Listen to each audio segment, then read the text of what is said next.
দেশের বাতাসে যখন নতুন করে নির্বাচনী প্রচারণার এক ভিন্ন আবহ বইছে, ঠিক সেই মুহূর্তেই জনমনে জন্ম নিচ্ছে একের পর এক প্রশ্ন। এই নির্বাচন কেন বিতর্কের ঊর্ধ্বে রাখার চেষ্টা চলছে? এটা কি সত্যিই একটি অবাধ ও নিরপেক্ষ নির্বাচন, নাকি আগেই সাজানো কোনো পরিকল্পনার অংশ? এবং তত্ত্বাবধায়ক সরকারের মাধ্যমে নির্বাচন না করা পর্যন্ত আমি এখন 12ই ফেব্রুয়ারি যে নির্বাচন, ওই নির্বাচনটা স্থগিত। 90 দিন নির্বাচন পিছাইতে পারে একটা দৈব ক্রমে। অন্তর্বর্তীকালীন সরকার কোনো অবস্থাতেই কোনো আইনেই নাই নির্বাচন পরিচালনা করা। এই যে সাজানো নির্বাচন, এটাকে যেভাবেই হোক থামাতে হবে। দর্শক, দেশের রাজনীতিতে আবারও বড় চমক। নির্বাচন নিয়ে মুখোমুখি অবস্থানে আইনজীবী ও সাবেক প্রধানমন্ত্রী শেখ হাসিনা। একদিকে আইনজীবীদের দাবি নির্বাচন 90 দিন স্থগিত করা হয়েছে, অন্যদিকে শেখ হাসিনার কড়া বক্তব্য আওয়ামী লীগ ছাড়া কোনো নির্বাচনই বৈধ নয়। এই দুই বক্তব্য ঘিরে নতুন করে উত্তাল রাজনৈতিক অঙ্গন। দর্শক, সবচেয়ে বড় প্রশ্ন, শেষ পর্যন্ত কি সিদ্ধান্ত আসছে? দর্শক, এ বিষয়ে বিস্তারিত জানতে পারবেন এই ভিডিওতে, তাই 1 সেকেন্ডও না টেনে পুরো ভিডিওটি দেখবেন। চ্যানেলে নতুন হলে সাবস্ক্রাইব করে রাখবেন পরবর্তী আপডেট পাওয়ার জন্য। একটি লাইক করে দেখতে থাকুন সম্পূর্ণ ভিডিওটি। এই নির্বাচন কি কোনো বিশেষ দল বা গোষ্ঠীকে কেন্দ্র করে? প্রশাসনের যে আচরণ, সেই আচরণ জুলাইয়ের পরবর্তীতে আমরা ভেবেছিলাম সেটির ইতিবাচক, সেটির পরিবর্তন হবে। দুঃখজনক বিষয় হচ্ছে তাদের সেই আচরণ, যে স্থাপকের যে আচরণ, একটি দলকে যেভাবে আনকন্ডিশনালি যেভাবে সাপোর্ট দিয়ে যাচ্ছে যে আচরণ, সেটি আমাদেরকে আহত করছে। এভাবে যদি চলতে থাকে তাহলে এই সরকারি অর্থ অপচয় করে এই নির্বাচনের কোনো প্রয়োজন নেই। গণতন্ত্রের জন্য যেই প্রিয় দর্শক, গণ অভ্যুত্থানের পর থেকেই সংস্কার সংস্কার শব্দটি যেন বাংলাদেশের রাজনীতির মূল মন্ত্র হয়ে উঠেছে। কিন্তু প্রশ্ন হলো, এই সংস্কার কার জন্য? জনগণের জন্য নাকি ক্ষমতার জন্য? ঠিক এমন এক সময়ে দেশের সংবিধানের ঊর্ধ্বে গিয়ে অন্তর্বর্তীকালীন সরকারের নিয়ন্ত্রণে একটি নির্বাচন এবং একই দিনে একটি গণভোটের ঘোষণা, সব মিলিয়ে কি এটি কোনো সুপরিকল্পিত বিদেশি মেটিকিউলাস ডিজাইনের অংশ? একটি রাষ্ট্র কি ধীরে ধীরে নিজের সার্বভৌমত্ব অন্যের হাতে তুলে দিচ্ছে? আজ তথাকথিত জুলাই গণ অভ্যুত্থান, যা একসময় বিপ্লব হিসেবে তুলে ধরা হয়েছিল, তা এখন সাধারণ মানুষের কাছে ঘৃণিত এক অধ্যায়ে পরিণত হয়েছে। কারণ এই গণ অভ্যুত্থানের পরই দেশ দেখেছে খুন, গুম, রাজনৈতিক প্রতিহিংসা, প্রশাসনিক অচলাবস্থা এবং সর্বোপরি জনগণের চরম নিরাপত্তাহীনতা। সংস্কারের নামে যারা একদিন বিপ্লবী সরকার গঠনের কথা বলেছিল, তারাই পরে ক্ষমতার উচ্চ শিখরে আরোহণ করল। সেই সময় তারা গণমাধ্যমে জোর গলায় বলেছিল, আমরা কোনো নির্বাচন চাই না। কিন্তু মাত্র কয়েক মাসের ব্যবধানে পাল্টে গেল দৃশ্যপট। নিজেদের ক্ষমতায়ন পাকপোক্ত করতে শুরু হলো নির্বাচনী কার্যক্রম। কোটা, মেধা, ছাত্র সবকিছুই যেন এখন রাজনৈতিক হাতিয়ারে পরিণত হয়েছে। এখন আর আলোচনায় নেই বিশ্ববিদ্যালয়ের পড়াশোনা, নেই মেধা বা যোগ্যতার প্রশ্ন। এখন শুধু একটাই শব্দ, পতিত শেখ হাসিনা, স্বৈরাচার শেখ হাসিনা। কিন্তু প্রশ্ন হলো, শেখ হাসিনা কি এমন করেছিল যার দায় আজও বহন করছে দেশ?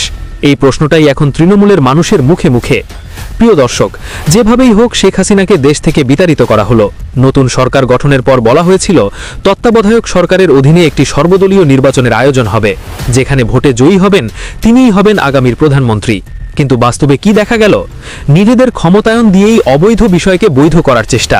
এরই মধ্যে রাজনৈতিক অঙ্গনে নতুন করে প্রশ্ন তুলেছে জামায়াতে ইসলামী। গোপনে পরিচালিত কিছু কর্মকাণ্ড নিয়ে আওয়ামী লীগকে নিষিদ্ধ করার সিদ্ধান্ত। এটা যে জিনিস তারা পছন্দ করে না, সেটা যদি তাদেরকে উপহার দেন, এটা তাদের উপরে জুলুম হবে না? আওয়ামী লীগ তো নিজেই নির্বাচন চায়নি, আপনারা কি জোর করে তাদের উপর নির্বাচন চাপিয়ে দেবেন? যা পরে প্রকাশ্যে আসে অ্যাটর্নি জেনারেলের বক্তব্যে, যা আগে ছিল সাধারণ মানুষের অজানা। আমরা আদর্শিক রাজনীতি চাই। এই আওয়ামী লীগকে যখন 24-এর পরে, আগস্টের পরে নিষিদ্ধ ঘোষণা করার জন্য জামাত ইসলামের পক্ষ থেকে রিট পিটিশন দায়ের করেছিলেন, আওয়ামী লীগকে সারা জীবনের জন্য হাইকোর্ট যাতে নিষিদ্ধ করে, আমি অ্যাটর্নি জেনারেল ছিলাম। আমি দাঁড়িয়ে বলেছিলাম যে পিটিশন নিয়েছেন, যারা পিটিশন নিয়ে এসছেন, তাদের অধিকার নাই একটা আদর্শকে হত্যা করা। আওয়ামী লীগে যেমন খুনি আছে, আওয়ামী লীগে অনেক আদর্শিক সৈনিকও আছে। দিল্লি থেকে দেওয়া এক বক্তব্যে শেখ হাসিনাও স্পষ্ট করে বলেছেন, এই নির্বাচন ও গণভোট কোনোটাই বৈধ নয়। হ্যাঁ না ভোট দিয়ে তারা গণভোটটা দেয় কিভাবে? গণভোট দেওয়ার তো তাদের কোনো অধিকার নাই। গণভোট তারা কিভাবে দেয়? কারণ এই গণভোট করতে আসছে, এটা তো সাংবিধানিক কোনো ভিত্তি নাই। তারা নির্বাচন করতে যাচ্ছে। কি নির্বাচন? আওয়ামী লীগকে নির্বাচন করতে দেবে না। আজকে আওয়ামী লীগকে বাদ দিয়ে নির্বাচন করতে চায় কিসের জন্য তা জানেন? একটাই কারণে, আওয়ামী লীগের বিরুদ্ধে এত বদনাম, আমার বিরুদ্ধে এত বদনাম ছড়িয়েছে, এত কথা বলেছে, সারা বিশ্বব্যাপী অপপ্রচার করে বেরিয়েছে। তারপরেও যখন দেখে যে বাংলার মানুষের আস্থা বিশ্বাস আওয়ামী লীগের উপর আছে, আমার উপর আছে, নির্বাচন অবাধ নিরপেক্ষ হলেই আমরা জয়লাভ করব। যেহেতু আওয়ামী লীগ জয়লাভ করবে, যেহেতু আওয়ামী লীগ দেশের উন্নতি করবে, যেহেতু আওয়ামী লীগ ক্ষমতায় থাকলে দেশ বিক্রি করতে পারবে না, মানুষকে শোষণ করতে পারবে না, চুরি ডাকাতি রাহাজানি চাঁদাবাজি মাস্তানি এগুলি থাকবে না, দুর্নীতি করে হাজার হাজার কোটি টাকা বানাতে পারবে না, সেই কারণেই আজকে আওয়ামী লীগকে ইলেকশন করতে দেবে না, নিষিদ্ধ করে দিয়েছে। আমরা জনগণের ভোটে নির্বাচিত আমাদেরকে নিষিদ্ধ করে অবৈধভাবে ক্ষমতা দখলকারী, এতে বড় তামাশা আর কি হতে পারে? আমাদের আওয়ামী লীগকে ভোট দিতে দেবে না, ব্যালটের নৌকা মার্কা থাকবে না, আওয়ামী লীগ থাকবে না, সেই ব্যালটে কেন জনগণ ভোট দিতে যাবে? সেখানে ভোট দিতে হবে না। আমরা তো নির্বাচন বর্জন করতে চাই না, আমরা নির্বাচন করতে চাই। বিএনপি নির্বাচন বর্জন করেছিল, বন্য দল 2024 নির্বাচন বর্জন করেছে, 2014 নির্বাচন বর্জন করেছে। কেন করেছিল? কারণ 2008 নির্বাচনে আওয়ামী লীগ যেভাবে জিতেছিল, এরপরে তারা জানে যে তাদের অপকর্ম দুর্নীতি দুঃশাসন মানুষ ভুলে নাই, যে কারণে তাদের ভোট দেবে না, তারা বর্জন করেছে। আমরা তো তা না, আমাদের বিশ্বাস আছে, জনগণের উপর আমার বিশ্বাস আছে, আস্থা আছে। কাজে আমরা যদি ইলেকশন করতে চাই, আমাদের উপর থেকে এই নিষেধাজ্ঞা প্রত্যাহার করুক, ওই ব্যালট পেপারে আমাদের নৌকা মার্কা থাকবে, আওয়ামী লীগ প্রার্থী দেবে, আমরা ইলেকশন করবো। ঠিক আছে, গণতন্ত্রে যদি বিশ্বাস করে, জনগণ যাকে মেনে দেবে, জনগণ যাকে চাইবে তারা হলো ভোট করবে, এটা হলো বাস্তবতা। আমাদের একটাই কথা নির্বাচন সম্পর্কে, সেটা হলো জনগণ আমাদেরকে চায়, আওয়ামী লীগকে চায়, জনগণ আওয়ামী লীগে বিশ্বাস করে। আওয়ামী লীগ নির্বাচনে গেলে জনগণ ভোট দিয়ে নির্বাচিত করবে। এত অপবাদ এত কিছু আমাদের বিরুদ্ধে দিয়েছে তারা, তারপরে জনগণের যে আস্থা বিশ্বাস আওয়ামী লীগের উপর আছে, আমার উপর আছে, সেটা যেন করতে না পারি, সেই জন্য এই মিথ্যা মামলা দিয়ে শাস্তি দিয়ে দিচ্ছে, মিথ্যা মামলা দিয়ে হয়রানি করছে, ঘরে ঘরে আজকে নির্যাতন চালাচ্ছে। আওয়ামী লীগের কোনো নেতা কর্মী ঘরে থাকতে পারে না, আওয়ামী লীগের নেতা কর্মী একেবারে কোথাও যেতে পারে না, এই অবস্থা করে দিয়েছে। আওয়ামী লীগ নির্বাচন করতে চায়, আওয়ামী লীগ নির্বাচনে যেতে চায়, আওয়ামী লীগ নির্বাচন বর্জন করে না, বয়কট করে না, কিন্তু ব্যালটে যদি নৌকা মার্কা না থাকে, ব্যালটে যদি আওয়ামী লীগ না থাকে, সেই ব্যালটে আওয়ামী লীগের কেউ ভোট দেবে না, কেউ ভোট কিনতে যাবে না। আর হ্যাঁ না ভোট দিয়ে তারা গণভোটটা দেয় কিভাবে? গণভোট দেবার তো তাদের কোনো অধিকার নাই, গণভোট তারা কিভাবে দেয়? কারণ এই গণভোট কোথেকে আসছে?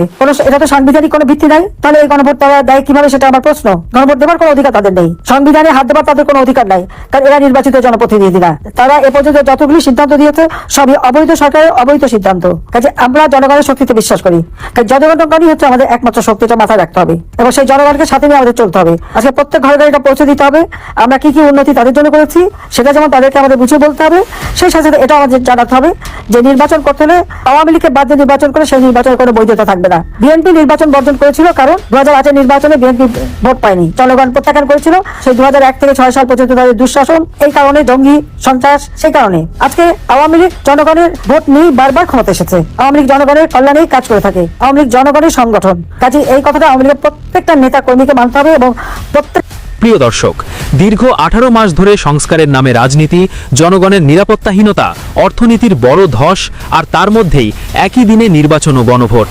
এ কি নতুন কোনো ষড়যন্ত্রের ইঙ্গিত নয়? কারণ বাংলাদেশের সংবিধানে কোথাও অন্তর্বর্তীকালীন সরকারের অধীনে এমন নির্বাচনের কথা উল্লেখ নেই। এমনকি এই নির্বাচন বাতিল বা অন্তত 90 দিনের জন্য স্থগিত করার দাবিতে ইতোমধ্যেই রিট দায়ের হয়েছে। আইনজীবীরা স্পষ্ট করে বলেছেন, একটি গ্রহণযোগ্য নির্বাচনের জন্য সর্বদলীয় অংশগ্রহণ অনিবার্য।